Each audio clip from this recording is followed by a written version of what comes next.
Bienvenue à vous tous, c'est Ibrahim Foulier, votre coach.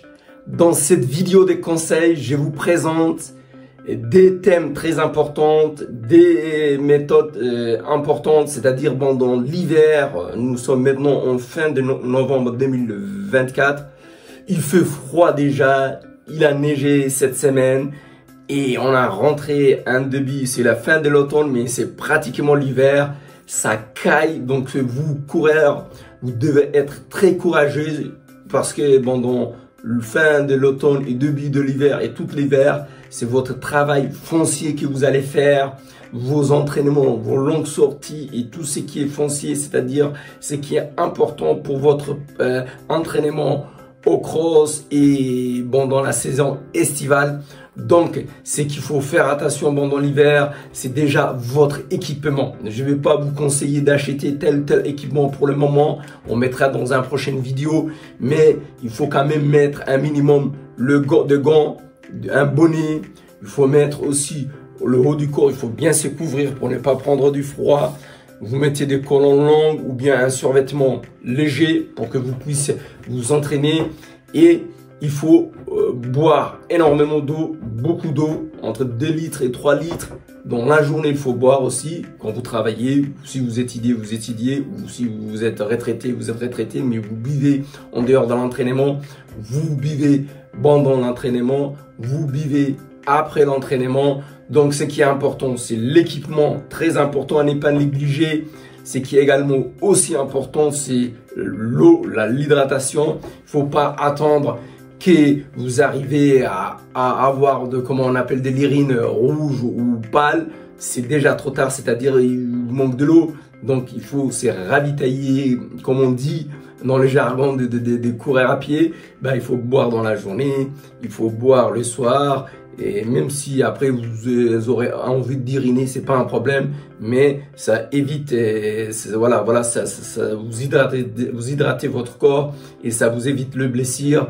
Et quand vous faites l'entraînement, par exemple, une séance de qualité serpiste, par exemple, là c'est très important. Vous faites un échauffement de 30 minutes, hein, donc comme il fait froid, le footing d'échauffement doit être lent, 30 minutes, léger, très léger. En footing léger entre 65 à 70% de votre fréquence cardiaque maximum.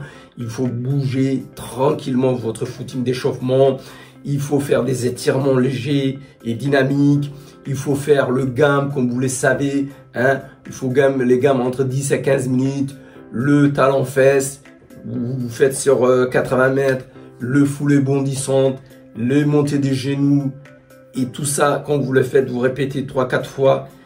Une fois chaud, vous faites 4-5 lignes droites avant votre séance de qualité. Et donc, ça vous permettra aussi d'être prêt parce que le corps de l'entraînement, la séance que vous allez faire, une séance de côte, une séance de pistes avant de le faire, une séance de fartlek, votre corps doit être bien équipé. Donc, vous enlevez le vêtement qui était chaud, vous gardez des vêtements légers, mais quand même qui vous protègent et qui vous permettent aussi de courir au rythme que vous voulez, parce qu'il ne faut pas être très couvert quand vous faites la séance des qualités. L'échauffement, vous gardez, mais une fois après l'échauffement, vous mettez les vêtements légers pour faire, par exemple, faire votre séance de qualité de VMA, par exemple. Une fois que vous le faites, votre séance de qualité, vous vous couvrez bien. Après, vous faites un retour au calme, 15 minutes, mais vraiment léger dans le sens contraire de l'échauffement que vous avez fait. Par exemple, si vous tournez comme ça à l'échauffement, vous retournez dans l'autre sens. Si vous sortez à l'extérieur de la piste et vous avez dans des endroits pour vous échauffer, c'est encore important. Mais c'est que je vous dis, jamais négliger un échauffement des qualités, des gammes, des qualités, des étirements dynamiques. Et n'oubliez pas de boire pendant toute votre journée pour votre cellule, pour vos organismes, pour votre corps, pour éviter les blessures et pour que après l'hiver, quand vous sortez, vous trouvez de la fraîcheur, de la force et surtout équipez-vous bien, mettez des chaussures de qualité, des chaussures qui vous permettent d'avoir de l'entraînement variez aussi les chaussures. Vous ne gardez pas une seule paire de chaussures pendant un mois. Ah, il faut avoir 3-4 paires de chaussures.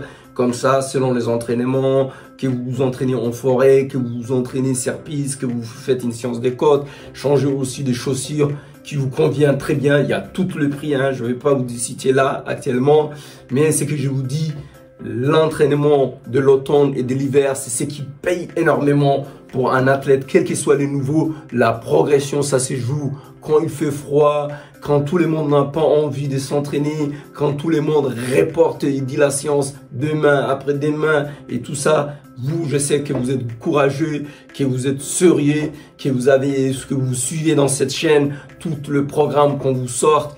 Donc voilà, je vous dis, je vous donnerai rendez-vous dans une prochaine vidéo. Si vous avez suivi jusqu'à là, un pouce bleu là, comme ça aidera l'algorithme pour nous mettre en avant, pour qu'on puisse avoir beaucoup de personnes qui profitent de nos conseils.